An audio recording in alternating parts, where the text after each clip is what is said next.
I'm Eric Grosser, history host for Putnam County Day 2021. We're here in the Archives Office of the Putnam County Historian's Office in Brewster, where some of the earliest appearances of the American flag are found. Appearances found in the illustrations in the F.W. Beers Atlas of New York and Vicinity that was published back in 1867.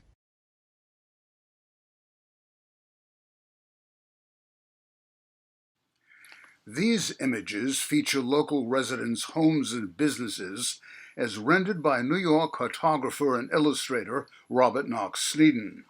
During the Civil War, Snedden had enlisted with the 40th New York Infantry Regiment. He served as a soldier and mapmaker in the Army on the Potomac. He was captured and spent 13 months as a prisoner of war, including time in the infamous Andersonville prison in Georgia. Following his release and discharge, Snedden returned home to New York to recover from the pains of his imprisonment and to complete his war diary. During this time, he created a detailed description of soldier life in the Civil War. He also illustrated battle campaigns and a plan of Andersonville prison. Today, Snedden is credited with creating in literature and art a lasting achievement in human expression of the horrors of war. The Virginia Historical Society published his works in 2 books, Eye of the Storm and Images from the Storm. During this time, Snedden struggled to land employment as an architect. He did find jobs in landscape illustration for F.W. Beers' Atlas of New York and was commissioned to cover the vicinity of New York, including Westchester, Putnam, and Dutchess counties. During this post-war period of heightened patriotism, many American flags of the reunited states adorned homes, hotels, and businesses throughout Putnam County. Thanks to Snedden, mid-19th century architecture and landscape were captured in his illustrations.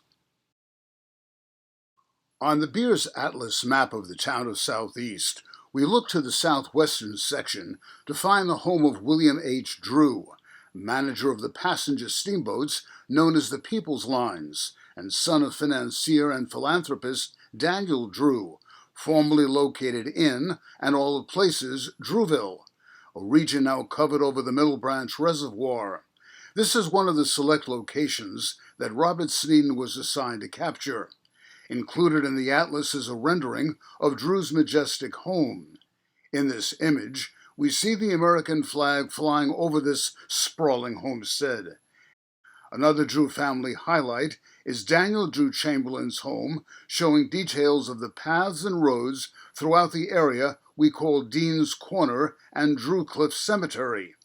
In addition to depicting Chamberlain's magnificent home, Snedden shows well-detailed gardens and fields containing livestock, as well as barns, a fountain, and a conservatory, and there above all flies Old Glory.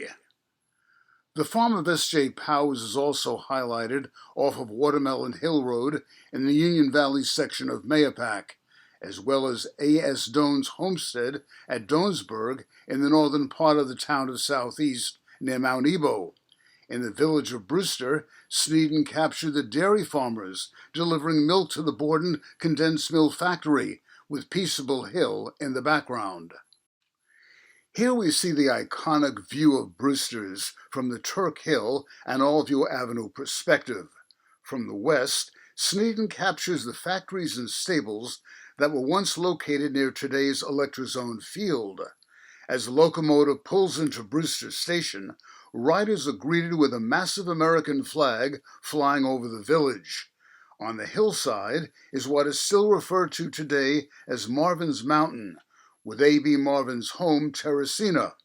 Also featured in Howe's Block, a great brick building owned by Nathan Howes, circus impresario and town supervisor, once home to the Croton River National Bank. To the east along today's Main Street is the Methodist Church and the Walter Brewster House. Snedden did a marvelous job capturing many more merchants, factories, and businesses, as well as historic homes along the Croton River. In this image, from a private collection, the village is brought to life in full color. But the true showstopper in the F.W. Beers Atlas is Sneden's version of the former Lake Mahopac house, which by 1867 was named the Gregory House under the ownership of Louis H. Gregory. Just look at the American flags adorning the tops of these splendid buildings. This stunning work illustrates the grandeur of the lake community. What an amazing memory of what once was with horse-drawn carriages, folks promenading along the shore and boating. The Gregory House was located on East Lake Boulevard, and this massive establishment spanned the area of today's Knights of Columbus Hall to Croton Falls Road. Although it burned in 1878, thanks to Robert Knox Sneden, we have an incredible record of the flourishing life and leisure of Lake Mahopac's days gone by.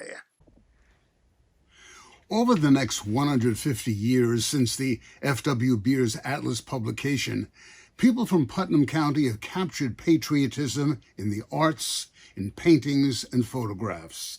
In honor of Putnam County Day 2021, we'd like to show you a look back on the American flag in Putnam County.